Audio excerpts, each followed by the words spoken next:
ಎಲ್ಲರಿಗೂ ನಮಸ್ಕಾರ. ಧನುರ್ಮಾಸದಲ್ಲಿ ವಿಷ್ಣುವಿನ ಆರಾಧನೆಯನ್ನು ಹೀಗೆ ಮಾಡಿದರೆ ತುಂಬನೇ ಶ್ರೇಷ್ಠ. ಧನುರ್ಮಾಸವೆಂದರೆ ಎಲ್ಲ ದೇವಾಲಯದಲ್ಲೂ ಬ್ರಾಹ್ಮಿ ಮುಹೂರ್ತದಲ್ಲಿ ಪೂಜೆ ನಡೆಯುವುದು ಹಿಂದಿನಿಂದಲೂ ಪಾಲಿಸಿಕೊಂಡು ಬಂದ ಸಂಪ್ರದಾಯ ಆಗಿದೆ. ಧನುರ್ಮಾಸದಲ್ಲಿ ವಿಶೇಷತೆ ಏನು, ಮಹತ್ವವೇನು, ಅದರ ಬಗ್ಗೆ ನೋಡೋಣ. ಹಿಂದೂ ಧರ್ಮದಲ್ಲಿ ಪ್ರತಿಯೊಂದು ತಿಂಗಳು ಕೂಡ ಅತ್ಯಂತ ಮಹತ್ವವನ್ನು ಪಡೆದಿದೆ.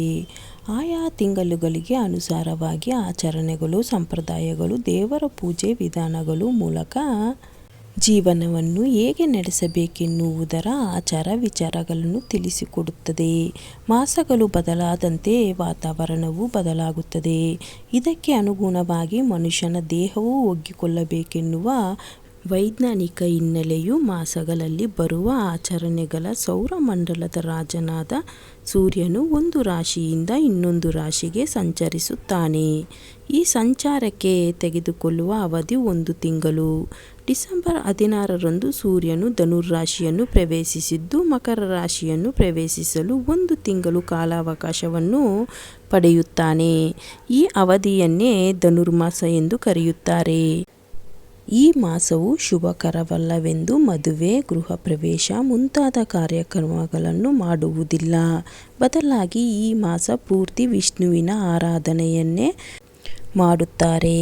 ಉತ್ತನ ದ್ವಾದಶಿಯ ಯೋಗ ನಿದ್ರೆಯಿಂದ ಏಳುವ ಮಹಾವಿಷ್ಣುವಿಗೆ ಧನುರ್ಮಾಸವು ಅರುಣೋದಯ ಕಾಲವೆಂದು ಹೇಳಲಾಗುತ್ತದೆ.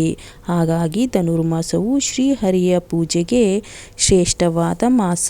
ಧನುರ್ಮಾಸದಲ್ಲಿ ಶಿವನ ಆರಾಧನೆಯನ್ನು ಮಾಡುತ್ತಾರೆ. ಬ್ರಾಹ್ಮಿ ಮುಹೂರ್ತದಲ್ಲಿ ಎದ್ದು ಸ್ನಾನಗಳನ್ನೆಲ್ಲ ಮುಗಿಸಿ ನಕ್ಷತ್ರಗಳು ಇನ್ನೂ ಹೊಳೆಯುತ್ತಿರುವಾಗಲೇ ದೇಗುಲದಲ್ಲಿ ಮುಂಜಾನೆಯೇ ಪೂಜೆ ಆರಂಭವಾಗಿ ಸೂರ್ಯೋದಯಕ್ಕಿಂತ ಮುನ್ನವೇ ಮುಕ್ತಾಯವಾಗುವ ಮಾಸವಿದು.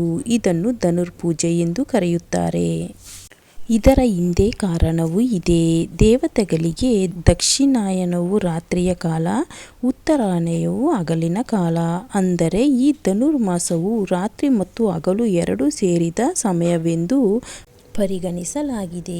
ಬ್ರಾಹ್ಮಿ ಮುಹೂರ್ತದಲ್ಲಿ ಎದ್ದು ಸ್ನಾನ ಮಾಡಿ ಯಾರು ಭಗವಂತನನ್ನು ಪೂಜಿಸಿ ನೈವೇದ್ಯವನ್ನು ಅರ್ಪಿಸುತ್ತಾರೋ ಅವರ ಸಕಲ ಇಷ್ಟಾರ್ಥಗಳು ನೆರವೇರುತ್ತದೆ. ಧನುರ್ಮಾಸದಲ್ಲಿ ವಿಶೇಷವಾಗಿ ಮುಂಜಾನೆ ವಿಷ್ಣು ಸಹಸ್ರನಾಮಂ ಪಾರಾಯಣ, ಶ್ರೀ ವಿಷ್ಣು ಸೂತ್ರಂ, ನಾರಾಯಣ ನಾಮಗಳನ್ನು ಪಠನೆ ಮಾಡಲಾಗುತ್ತದೆ. ಈ ಧನುರ್ಮಾಸದಲ್ಲಿ ಮಹಾವಿಷ್ಣುವೊಂದಿಗೆ ಮಹಾಲಕ್ಷ್ಮಿಯನ್ನು ಪೂಜಿಸುತ್ತಾರೆ. ಹೀಗೆ ಪೂಜಿಸುವುದರಿಂದ ಸಂಪತ್ತು ಅಭಿವೃದ್ಧಿಯಾಗುತ್ತದೆ.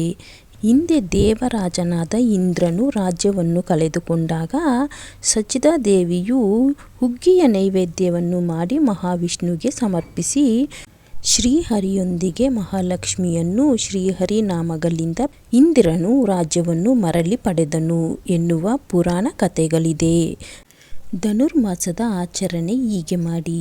ಮುಂಜಾನೆ ಬ್ರಾಹ್ಮಿ ಮುಹೂರ್ತದಲ್ಲಿ ಎದ್ದು ಸ್ನಾನ ಕರ್ಮಗಳನ್ನೆಲ್ಲ ಮುಗಿಸಬೇಕು. ಸೂರ್ಯೋದಯಕ್ಕಿಂತ ಮೊದಲೇ ದೇವರ ಪೂಜೆ ಮುಗಿಸಬೇಕು. ಆಕಾಶದಲ್ಲಿ ನಕ್ಷತ್ರ ಕಾಣಿಸುವ ಸಮಯದಲ್ಲಿ ಮಾಡಿದ ಪೂಜೆ ತುಂಬನೇ ಶ್ರೇಷ್ಠ. ಪ್ರತಿನಿತ್ಯ ದೇವರಿಗೆ ನೈವೇದ್ಯವಾಗಿ ಹುಗ್ಗಿಯನ್ನು ಅರ್ಪಿಸಬೇಕು. ಧನುರ್ಮಾಸ ಬ್ರಾಹ್ಮಿ ಮುಹೂರ್ತದಲ್ಲಿ ಅಶ್ವತ್ಥ ಮರಕ್ಕೆ 9 ಪ್ರದಕ್ಷಿಣೆಯನ್ನು ಹಾಕಬೇಕು. ಈ ಪ್ರದಕ್ಷಿಣೆ ಹಾಕುವಾಗ ಯಾರ ಜೊತೆನೂ ಮಾತನಾಡಬಾರದು. ಧನುರ್ಮಾಸದ 1 ದಿನ ಆದರೂ ವಿಷ್ಣುವಿಗೆ 5 ತುಪ್ಪದ ಆರತಿಯನ್ನು ಮಾಡುವುದರಿಂದ 1000 ವರ್ಷ ಪೂಜೆ ಮಾಡಿದ ಫಲ ದೊರೆಯುತ್ತದೆ. ಪುರಾಣದಲ್ಲಿ ಧನುರ್ಮಾಸದ ಮುಂಜಾನೆ ಮಾಡುವ ವ್ರತ ಫಲವು ಭಕ್ತರಿಗೆ ಸರ್ವವಿಧ ಫಲಗಳನ್ನು ನೀಡುತ್ತದೆ ಎನ್ನುವ ಉಲ್ಲೇಖವಿದೆ. ನಂದಗೋಪನ ಮಗನಾದ ಶ್ರೀಕೃಷ್ಣನನ್ನು ಪತಿಯಾಗಿ ಪಡೆಯಲು ಗೋಪಿಕರೆಲ್ಲ ಸೇರಿ ಈ ವ್ರತವನ್ನು ಮಾಡುತ್ತಾರೆ. ಅಂತಹ ಪರಮಾತ್ಮನನ್ನೇ ದೊರಕಿಸಿಕೊಳ್ಳುವ ಪುಣ್ಯ ಮಾಸವಾದ್ದರಿಂದ ಧನುರ್ಮಾಸದಲ್ಲಿ ಶೈವ ವೈಷ್ಣವ ಶಾಕ್ತರೆಲ್ಲರೂ ದೇಗುಲದಲ್ಲಿ ಧನುರ್ಮಾಸದ ಆಚರಣೆಯನ್ನು ಮಾಡುತ್ತಾರೆ. ಹುಗ್ಗಿ ಅನ್ನದ ಪ್ರಾಮುಖ್ಯತೆ ನಿಮಗೆ ಗೊತ್ತೇ? ಪಾಂಡವರು ರಾಜ್ಯವನ್ನು ಕಳೆದುಕೊಂಡು ವನವಾಸದಲ್ಲಿರಬೇಕಾದರೆ ಧರ್ಮರಾಯನು ನಾರದನನ್ನು ರಾಜ್ಯವನ್ನೆಲ್ಲ ಕಳೆದುಕೊಂಡಿದ್ದೀವಿ. ಸದ್ಯದಲ್ಲೇ ಕೌರವನೊಂದಿಗೆ ಯುದ್ಧವು ನಡೆಯಲಿದೆ. ಹಾಗಾಗಿ ಯುದ್ಧದಲ್ಲಿ ಜಯಶಾಲಿಯಾಗುವುದು ಕಳೆದುಕೊಂಡ ರಾಜ್ಯ ಮರಳಿ ದೊರೆಯುವುದು ಎಂದು ಪ್ರಶ್ನಿಸಿದ್ದಾನೆ. ಆಗ ನಾರದರು ಬ್ರಾಹ್ಮಿ ಮುಹೂರ್ತದಲ್ಲಿ ಹರಿಯನ್ನು ಪೂಜಿಸಿ ಯಾರು ಹುಗ್ಗಿಯನ್ನವನ್ನು ಸಮರ್ಪಿಸುತ್ತಾರೋ ಅವನು ಕ್ಷಣ ಮಾತ್ರದಲ್ಲಿ ಶತ್ರುಗಳನ್ನು ಜಯಿಸುತ್ತಾರೆ. ಹಿಂದೆ ಇಂದ್ರನು ರಾಜ್ಯವನ್ನು ಕಳೆದುಕೊಂಡಾಗ ಸಚಿದಾದೇವಿಯು ಹುಗ್ಗಿಯನ್ನವನ್ನು ವಿಷ್ಣುವಿಗೆ ಸಮರ್ಪಿಸಿದರು. ಅವನು ಕ್ಷಣ ಮಾತ್ರದಲ್ಲಿ ಶತ್ರುಗಳನ್ನು ಜಯಿಸುತ್ತಾರೆ. ಹಿಂದೆ ಇಂದ್ರನು ರಾಜ್ಯವನ್ನು ಕಳೆದುಕೊಂಡಾಗ ಸಚಿದಾದೇವಿಯು ಹುಗ್ಗಿಯನ್ನವನ್ನು ವಿಷ್ಣುವಿಗೆ ಸಮರ್ಪಿಸಿದರು. ಶ್ರೀಹರಿಯು ಅನುಗ್ರಹದಿಂದ ರಾಜ್ಯವನ್ನು ಮರಳಿ ಪಡೆದಿದ್ದಾಗಿ ನಾರದರು ಯುಧಿಷ್ಠಿರನಿಗೆ ತಿಳಿಸಿದ್ದಾರೆ. ಧನುರ್ಮಾಸದಲ್ಲಿ ಪ್ರತಿನಿತ್ಯ ಬ್ರಾಹ್ಮಿ ಮುಹೂರ್ತದಲ್ಲಿ ಶ್ರೀಹರಿಗೆ ಹುಗ್ಗಿಯನ್ನವನ್ನು ಸಮರ್ಪಿಸಿ ಪೂಜಿಸಿದರೆ ಯುದ್ಧದಲ್ಲಿ ಜಯಶೀಲರಾಗುವಿರಿ ತಿಳಿಸಿದರು. ಪಾಂಡವರು ಶ್ರೀಕೃಷ್ಣನಿಗೆ ಧನುರ್ಮಾಸದ ಪೂಜೆಯನ್ನು ಮಾಡಿ ಅನುಗ್ರಹವನ್ನು ಪಡೆದರು. ಮಹಾಭಾರತ ಯುದ್ಧದಲ್ಲಿ ಜಯಿಸಿದರೆಂದು ಹೇಳಲಾಗುತ್ತದೆ.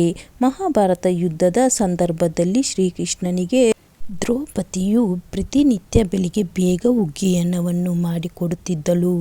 ಅದನ್ನು ಶ್ರೀಕೃಷ್ಣನು ತಿಂದು ಹೋಗುತ್ತಿದ್ದನೆಂದು ಪುರಾಣ ಕಥೆಯಲ್ಲಿ ಉಲ್ಲೇಖಿಸಲಾಗಿದೆ. ಇಷ್ಟೆಲ್ಲ ಪ್ರಯೋಜನವುಳ್ಳ ಧನುರ್ಮಾಸದಲ್ಲಿ ಬ್ರಾಹ್ಮಿ ಮುಹೂರ್ತದಲ್ಲಿ ಮಹಾವಿಷ್ಣುವನ್ನು ಪೂಜಿಸೋಣ. ರಾಯರ ಆಶೀರ್ವಾದ ಸದಾ ಎಲ್ಲರ ಮೇಲೆ ಇರಲಿ. ಎಲ್ಲರಿಗೂ ನಮಸ್ಕಾರ.